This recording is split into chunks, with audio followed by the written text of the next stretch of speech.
everyone, this is Lisa from Life in Layouts over here on the ScrapbookingStore.com. Today I am using this sketch from Page Maps. It's from February of 2010, and I really liked the right hand side of the sketch where it has the big section there for four by 6 photos. I don't really follow the left hand side of the sketch as much as I did the right hand side, but I do kind of mimic it a little bit.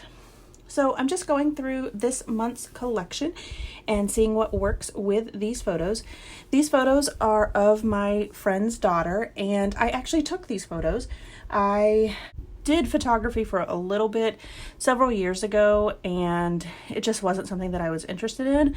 But every once in a while I do photograph for my friends and family and things like that. And I enjoy that because there's not really the pressure of having to worry about having clients and things like that, and I can just really enjoy myself. And I know all of the people that I'm taking. My friend's daughter who is in these photos, I've known her since she was born, so I have a good connection with her. What I decided to do was really pull out the pinks and the yellows from the papers to match the outfit that she was wearing. I had the 4 by 6 photos on the right hand side of the sketch, and then I went ahead and added the pattern paper there with the floral as well as the yellow with the white print on it. I don't even really know what to call that pattern, but it's a really pretty pattern.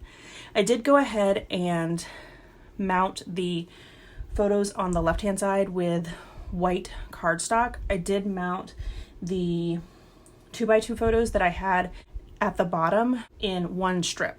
So this is where you can see that I definitely did not follow the sketch at all on the left hand side, but I did follow it for the background pieces. I do like to gut my paper and use that to back the photos that I have, even though this was a white piece of paper, and I could have used any white piece of paper, but I figured why not use the paper that's already there and go ahead and add that to it. So I did that. I did also add a strip on the left hand side and used my border punch for that. On the right hand side, I went ahead and used a 1/4 inch strip to bridge the floral paper and that yellow paper, so it just kind of covers up that seams, and I really like the way that adds some contrast to it. I went ahead and pulled out the sticker sheet that also comes in the kit, and I love this little banner with the birds. I think it is just gorgeous, and it brings in all of the pattern papers from the collection, and so it ties everything together. At the very top of the left hand side of the layout, I did pull out a couple of the washi sheets and use those, and then I added some of the branding strips. So you can see up there at the top of my layout, I have a branding strip, and it shows you just a piece of the pattern paper. I didn't use that particular branding strip, but I wanted it to be in frame so that you guys can see that that's a perfect piece of paper to use for these little embellishments if you want to add some washi tape and include some pattern paper in there as well. I also went ahead and added a butterfly up there to that top cluster, and I put fun foam on the wings of the butterfly and then stuck the middle part of the butterfly down flat so that it gives the butterfly a little bit of movement. On the far right hand side, I went ahead and added this swan. There is nothing to do with swans in this layout, but I just thought it was really elegant and beautiful. So what you'll notice on my thicker sheet was I am doing a live later on this month, and I wanted to use a lot of the thickers in the live.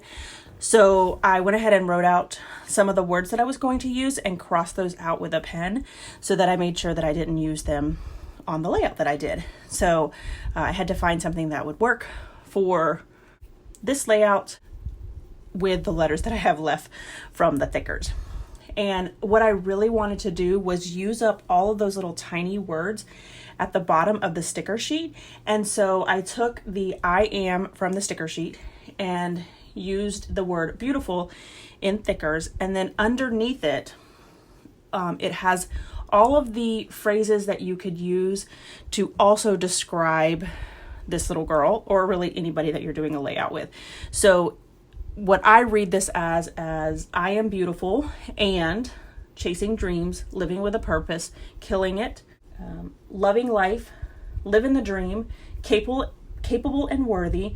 I am my own kind of beautiful, doing what I love, right where I need to be, as well as a couple other ones. So I think that it is just a beautiful title and subtitle, if you want to call it that, for these photos, because these photos were just from the family portraits that I took for my friend. I think it just works out really well.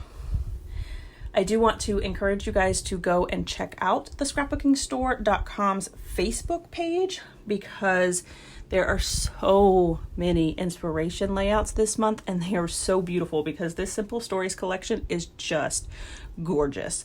So make sure you check that out over there on the Facebook group, and I will link it below for you guys. Stay tuned later this month where I will be doing a Facebook Live, and I will be doing a home decor using this collection, and it is fabulous, or at least it is right now in my mind. Hopefully it will turn out fabulous. All right, everyone, here is my final layout as well as some close-ups. If you enjoyed this video, if you wouldn't mind giving me a thumbs up, I'd really appreciate it. If you haven't done so already and you want to see more inspiration using the ScrapbookingStore.com's monthly kit, make sure you hit that subscribe button. Thanks everyone for watching, and I hope that you have a scrappy day.